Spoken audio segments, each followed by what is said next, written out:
Strive now, and on the other side of the fight, the lightning crack, LWX, Lian is down. Oh my goodness, FPX pull it all back from the brink. 3 kills over.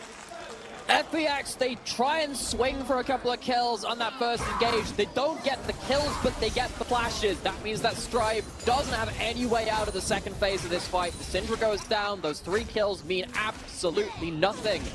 FPX managed to muddle their way out of that situation, problem solve their way through the engage, and get themselves into a now sense of parity compared to what we saw earlier. Rare Out were in the lead in this game. It felt like they were starting to pull ahead. Strive really starting to. And they'll take Lian as LWX chases him down. Fearless finally falls. No, he doesn't! Fearless stays alive! Oh my goodness! It is destruction! It is the atoms separating piece by piece, and the flame is too hot for RA to handle! FPX are not going to be eliminated from playoffs just yet. They're on the brink. It's just about gone, but they want to see it done by their own hands. This should be the game-winning play. Huge fight. The weirdest flank I've seen in quite some time. That was incredible. But it somehow works out. Fearless wanted so much time in his own right. I have no idea how Fearless gets his way out of this one. How does Fearless stay alive? There's so many questions that are about to be answered. Like, oh my god, he literally takes a 1v3, but this is the end of the fight. This is the, this is after the teleport comes in from one side to the other, and Fearless. Real lapse of judgment from JDG around the map. Oh, the bubble connects. You got a little calling back. Hong is tanking that up real well, though. Is the world execute! LP! Those adoration stacks are well earned. What's a dragon without a knight to slay him? JDG's got one in the mid lane. Turns out, so do LNG, but he's on the Draven in the bot side. Knight's roaming his way down, though. LP stops that recall, but they can't pull off that dive. All across the map, JDG, the team which is famed for winning their lanes, for snowballing through individual prowess, fall behind in that jungle invade. Don't have the platform to really play around these aggressive movements. And LP picks up the piece of this pick. The League of Draven 5-0. He's going for it, and he's gonna cash in some more. Kanavi, hit, and LNG right back to it. Oh my word, in the fractured fights in between the battle lines, LP is also unkilled in this game. 3 items hit, absolutely bashes JDG over the head with it. It gets close again. Baron is not actually taken down. JDG still somehow defending that objective from being taken. Despite Kanavi being caught out in a bit of an awkward reset on the bottom side of the map, he's got to try to keep himself up in levels and gold somehow, some way. 369 tanking an awful lot in this replay, right at the start of it. Yeah. Using his tankiness, using his kind of innate tankiness to just stop. Now 369 trying to dive and dodge out of this one, but another counter-strike connects, and this should be another kill going over, and a dragon soul for LNG. It's a valiant retreat from JDG, but it is still a retreat. It's still a loss, and LNG, they thread the needle. They don't take the dragon while JDG look for their first engage, but they find the turnaround just after LP climbing up in the kill score again. 7-0 and 5 now. This is after LP has killed off the dragon, and Scout once again making one of these game-defining plays. So much damage coming in after that setup from the Lissandra lands home. And again, there is a reason we don't see. Can he get more? Leap strike coming up soon, but the rest of LNG want to help him take down the kicks of Tarzan to get 2 more. And an ace comes through for LNG. That should be the game. Every fight for the last, 5, 10, 15 minutes has been hard fought, but it has still been inevitable. LNG walking away with a Game 1 win in this series to determine really who's looking strongest to go towards that second seed. And we talked about mid-jungle. While they look great, it is 8-0 for LP in the bot lane. And what a holistic performance from LNG. They just look damn good. That is a statement game. Dangerous dive. They don't see Tarzan. They don't. And 369 taking up so much of the tower shots. That's another one. He just sacrifices his life. Zika gets the second kill of the game for LNG. I don't see a world where that works. Yes, you have the level 6 Lee Sin, but Zika has the Dominus either way. There was always a chance that that was going to go very, very poorly. And now, with 369 dying, it's going to be an inroad in towards this Herald for LNG. That is a big, big moment in this early game. These teams are very early game focused when you look at particularly JDG. When they win lane, when they get ahead, they tend to stay ahead. They tend to crush games down quicker than anybody else. Fastest average game time in the entirety of the LPL. And LNG! That's a heck of a start to game 2! LNG, they out-team fought in game 1. They put JDG behind early, and even against the likes of Ruler, Zeri, Knight, Syndra, Kanavi's Lee Sin, they come out with a huge victory towards that bot side of the map. LNG pick up a host of kills. They do end up losing their jungler for that trade. It does mean that Ruler on the next back gets himself to his first item. Of course, that Colt also popped as well. But LNG, continuing where they left off, and giving JDG an awful lot of questions in these skirmishes. And now LP having the Gale Force plus the BF sword in pocket. He's been doing a lot, and what a continuation in this fight. LP is looking real big. But they're going to use the Ornhorn back. Cast comes through. They can't get it. Can he get in the pit? Kanavi, he's back out of it. And Tarzan, with the help of LP, secure the Dragon's soul point for LNG. Both teams really snatching at engages, trying to find the pick which will win the fight, but Ruler escapes. Zika and LP can't quite get enough done. It is soul point. JDG inside track on mid, trying to hold these choke points. Trying to get a little bit more. They got the Calibrum now with the Chakrams. TP now coming down here from 369. We'll see the engage goes back though. The tower's still alive. The tower's still helping. And LNG, they catch 369 in an overzealous engage. I mean, 369 teleported in to die. He went straight into the hook. The tower's gonna die either way, but you lose it. You buy it, I suppose, with the blood of 369. LNG at least managing to get something out of that. Losing the mid lane out of turret, though, that's going to be a bit awkward because despite them having a lot of power around that fight, just about managing to arm wrestle JDG away from that dragon, the question is, can you actually steal or can you secure the next dragon? Can you actually secure yourself that soul? You're on the 3, but if you can't win that 4th dragon fight, that's what it's called. We'll see the shield bow actually completed as well, but is it enough? Kanavi gets picked by Tarzan! Scout. And now the cast comes to separate! And LNG are separating JDG for their life! You got Ruler pop the lightning crash, and he's getting that AoE! Nobody has touched him just yet, but LP has red-white! This is the moment to step up! And Ruler!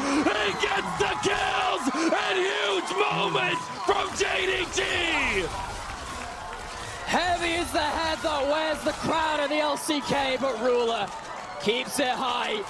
He hit his items. We always knew he could have turned it on in the late game. He was in a position on this champion to outspace, to outdamage. And at the turning of the tide, Ruler comes away with a quadra kill. That is what we've been building to this entire time. It's the build that comes online, but it's his masterful feat and execution that really makes it stick. LNG felt like they had the pick here, but it does not matter when you don't focus Ruler.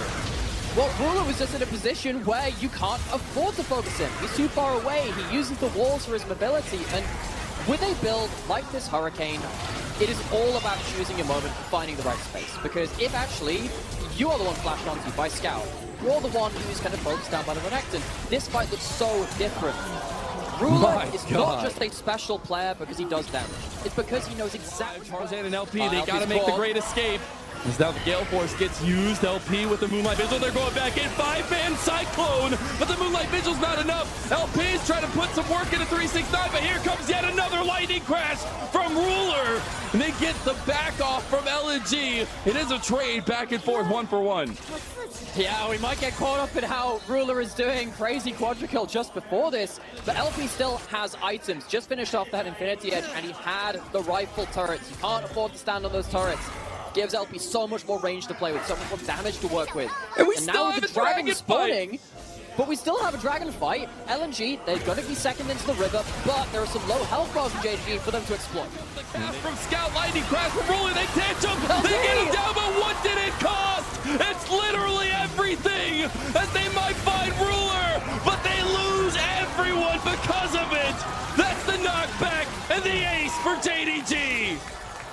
They get Ruler, but at what cost? It does cost them everything. This looked like a game which LNG should have wrangled back into their control. Just push in the waves, get your vision control, stop JDG having that same platform, the playoff that they've done for the last 5-10 minutes. But they stumble. They allow JDG to walk up to them, find and engage, and they cannot close down the damage quick enough. Gonna go back to the replay to see how the heck this happened.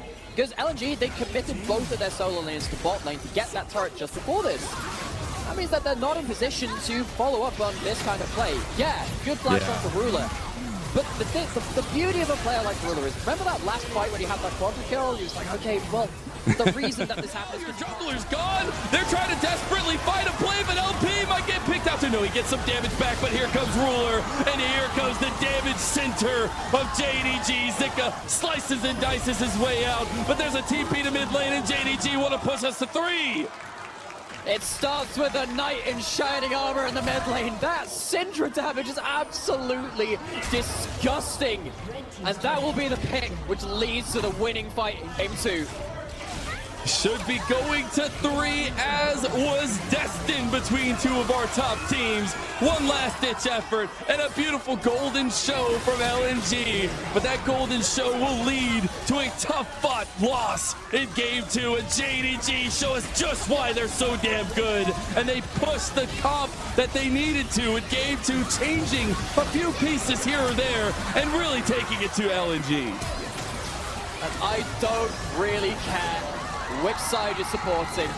I know every single one of you would be lying if you said you didn't want this to go to a Game 3. We are here to be entertained with some of the very highest level League of Legends we've got in the globe right now. JDG, LNG giving us an absolute show of entertainment.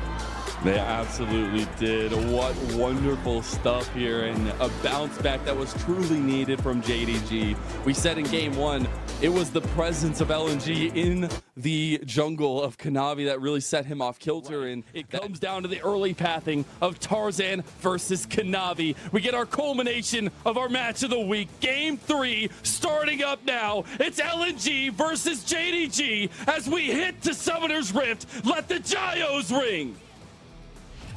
Yay!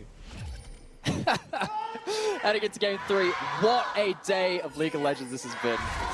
Love the hype that you're bringing, Mizel. It was really fitting for what we are seeing on the Rift. Again, such high-level League of Legends out of these teams, particularly when it's coming around those skirmishes, particularly when it's coming around those team fights. One of these carries left unchecked can be the be-all and the end-all. Going out onto the Rift. No level 1 shenanigans happening in the game. No swap over to an Ignite, even though you've taken that teleport. That can be very helpful. And we get a little more time to talk about this. We do. Going into a pause. The golden left hand from TS, having lost to JDG in the summer finals, in brutal, actually, back-to-back series for them, going to best of 5s. And coming to join the winning side this year. He's found a lot of home, a lot of promise here on the JDG roster, and really trying to make that golden left hand moniker stick in another team and make sure that he could cement his legacy right alongside the same story for Scout from EDG. That's what's really special to me, actually, because you have, you know, these two players. You have Xiaohu moving on from RNG. You have Rookie moving on from V5, where he found himself for a number of years in dire straits. How the heck is he even Bob? Another charge comes through. LNG's response is bot side. That hostile takeover, not enough to bail out neither. As LNG responds, but 369 has TP down here. The Gravitum connects, but he can't slow him down. Moonlight Vigil, and the damage, it's not enough. Ruler can't do the math. He gets so close. Look at Missy, he's laughing in the picture, but LNG make it out alive with a pick. Forgot to carry the 1, or I guess in this case, carry the 4. Hung gets out on a sliver of HP. LNG, they actually do pull off the cross map. Get themselves a number of plates in bot side. They get themselves another kill. It's not the kill onto Ruler. It's not onto the Aphelios, which makes things a little awkward because he's still going to get farm in that bot side. Tarzan, though, he's not caught up by that hostile takeover. Teleport comes in for 369, but he's already gone owl out on the top side. No way to kind of follow them across the wall with that one. So close. So Look in the bottom left corner. 1 HP! It wasn't Literally even 4. 1 HP. It was 1! I didn't see that at the time. Literally 1 HP. Hung was just sitting there like, please, please, don't kill me. And beautifully done in terms of the luck given. And LNG make it out with a bit of response on the map. They still are at a 2.5K deficit, and it's still a very, very tall mountain to climb. Scav's actually gone for the crown first item. I think that is valuable. If Ari is walking up to kind of break your crown, most of the time you can turn it around in the duration before it turns off to actually have a pretty hard trade onto Knight, unless they're going for like a full 100-0. And outside of that, it's kind of hard to poke it off the Scout. I think in this case it's actually fairly valuable, particularly because, as you're saying, Azir is going to be in a position this game where side laning is going to be perilous for Scouts. Not just yet. Zika gets the poke down. Here comes LP. He wants to get the kill to 369, but Hung can't find the engage. Zika will be getting that shot in. The Blade Collar, not enough. As 369 try to run away with his life here, should be able to make it out. Hung tries to go for it now. Ruler healing up on the side, and it's just a trade as another TP comes in from LNG. Scout can't quite finish off that kill with a teleport to the mid lane, but LNG, they know what's up. Everyone is going to go towards this Azir in the side lane, so everyone's going to turn up for the party. JDG, they don't get the clean kill because of that Shurima's legacy. The tower's dead, long live the tower, Sundisk goes up. Very importantly so. Gonna go through a replay of now. The Baron has gone over to Kanavi. Ruler has got another kill, and LNG, they're being routed right now. They were baited into the pit, and it's like fish in a barrel. It's a four-man Emperor's Divide, but Scout cannot hold them together. It's an Emperor's Divide, but they've divided by 0. It's an error all over. JDG, they lose the dragon fight, but they know as soon as the dragon is off the board, they can head to the Baron where LNG are not set up. They don't have vision, they don't have the engage tools, they use too much in that dragon fight. JDG, their heads-up play, their decision-making has been so exciting to watch in this Game 3. It really has, and taking the Otis saying, we're going to catch you on tape, but we're going to force you to make some decisions that you weren't ready for and take the fight after. Incredible turnaround from JDG, just forcing the matter into LNG. And you can see the desperation coming out from Tarzan and the rest of the team. They know they can't hard commit. They can do with full push across the map, starting to get a lot of golden pockets as well. Yeah, look at the damage percentage as well. Just LNG Scout trying to make something happen here, although LNG will get the GA here pop. 369 on the flank, and the pullback from the Blade Collar gets LP. That's huge. Big kill. But those turrets, the Infernum turrets, big AoE. How much can JDG do without, once again, the quickness being available? They're looking to fight the 4v5. This is just constant skirmishing. 369 so tanky here. Here comes Knight on the side here, though. As the charm does not connect, the red buff does go over. And it's just a stalemate right now in the engage on Hung. And JDG with one fell swoop. They might just be able to crack some permanent damage back onto the Nexus towers here.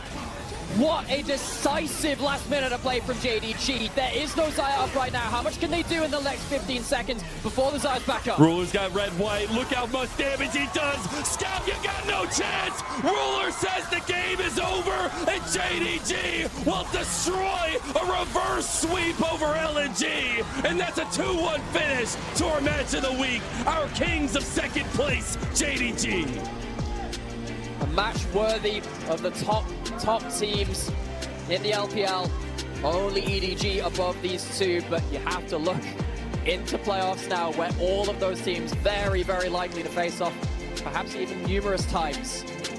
I am so excited to see what happens after the regular season finishes. This is one of our last chances to really kind of have a time capsule of where these teams will be heading into playoffs. We get to use this as a benchmark. How much will these teams improve before we see them in best of fives? How much will they show us beyond that point? Because this was some very intelligent, back and forth, adaptive League of Legends, particularly in that last 5 minutes around what happened around the Dragon, to understand